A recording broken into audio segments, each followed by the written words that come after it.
you touched on letting go of thoughts there, and I know that you've meditated for 2 decades, or yeah, I think it's 2 decades. You told me, and I know you started out. It was just started out as a stress reduction tool to help you sleep, but then it's gone much deeper to that. And I could tell when you were talking about touching into that, that infinite being, that infinite intelligence, that's coming from an experiential place. And so, just in terms of the how of getting in touch with this, to be it rather than to think it, what would your advice be then for people to perhaps apart from being as kind as they can to everyone else, to love thy neighbor as that wise fellow Jesus said, um, uh, apart from that, in terms of, okay, let's call it a practice, how would you advise people tap into this? Well, what I would suggest is that there are really good spiritual teachers who can give good advice. I can say a little bit, but then I'll just mention a couple of spiritual teachers. I wouldn't take what I say too seriously because I'm just a scientist, that I do a little bit of this, but there are some spiritual teachers that I really trust. But what I do is I sit and comfortably, and um, it helps to feel your body, to feel your hands, to feel your legs, just to allow attention to go into your body, maybe to allow attention to go into how you breathe. But by doing that, you're taking attention away from thoughts. It's very difficult to be attending to your body and thinking at the same time. So it's just a easy tool to get you to let go of thoughts, and then fight nothing. The key thing is to relax and fight nothing. And always just gently return back to silence. If thoughts come up, you look at them, you smile at them. You don't and you'll find yourself getting caught with them, and they're important, and they'll keep you for 10-15 minutes, and all of a sudden, oh well, and then you beat yourself up. Oh, I'm stupid, I can't do this thing. So all you just watch all that, and you learn to laugh at it. And so but I'm still doing that after 20 years, so Yeah. I'm a spiritual slowpoke.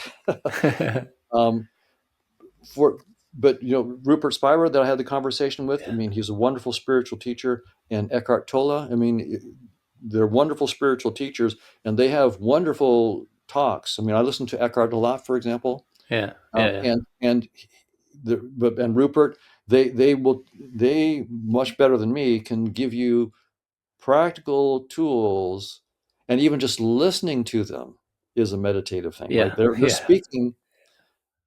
I'm speaking as a scientist. I still have a lot of thoughts going on in my head. I may not be bringing people into presence, where these guys are actually they will, just by listening to them, they're bringing you into this presence of just being without concepts, because they're there when they're talking. And so that invites you to go there with them. So that's my take, is spiritual teachers like Rupert Spira and Eckhart Tolle and others, listen to their tapes, spend time with them, and then be very, very kind to yourself. Don't judge yourself in any way. Just sit there, let go of thoughts, and then as they come back, smile, let go again, smile, let go again. And after 20 years, I'm still smiling and letting go. They don't let go easy, and that over time starts to help you not be so judgmental of others and of yourself. I'm very judgmental of myself and of others, and we see this in our politics in the United States. It's not just we have different views on these issues; yeah, it's very personal, yeah. and Mm. and this helps to It's fine to have different issues, different views on issues. It's not fine to vilify other people Yeah, based on political differences. That is very painful to yourself, because, as Jesus said, to the extent that you judge others, in some sense, you're judging yourself. Don't yeah, judge lest you be judged. Well, who you're going to be judging yourself.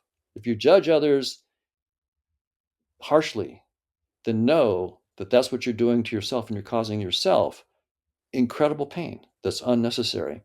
So, but to the extent that you forgive yourself, then you learn that person whose politics I disagree with completely, I can't judge them either. They have their views. They are what they are. And learning to not be harsh in judgment of yourself. So that all becomes part of this whole letting. You might say, how could letting go of concepts lead to all that? But it does. It leads to just realizing you're not any particular view, and any judgments you have of yourself or others are just judgments. They're not the truth. And ultimately, what another person, what their limitations are, is not what they truly are. That's just the limitation of their avatar. And that's how the one is learning a little bit more about itself. You Yeah. may not like that other avatar, but that is you learning about yourself in a different form. Yeah. Even if it's a You, politician that you completely dislike, yeah. that's you learning about yourself in a different form. Yeah. Okay. Beautifully put. And just a quick addendum. We've mentioned Jesus a couple of times, and we're taking him, I think it's fair to say, out of the religious context, with all the religious trappings and Right. no, I'm sure, I'm confident you agree with me. He's a normal guy who just happened to see this clearly, as Yeah. so many other people through history, Buddha, whoever it may be, down to some of the people you mentioned. It's just about seeing this thing that science is increasingly pointing towards clearly. Nothing more than that. Nothing more. No more woo woo than that. Right? That's right. Jesus was infinitely intelligent, but so are you, because we are all the same being, Yeah. the Yeah. same one, and Jesus spoke it very, very clearly, but I think a lot of it got mistranslated.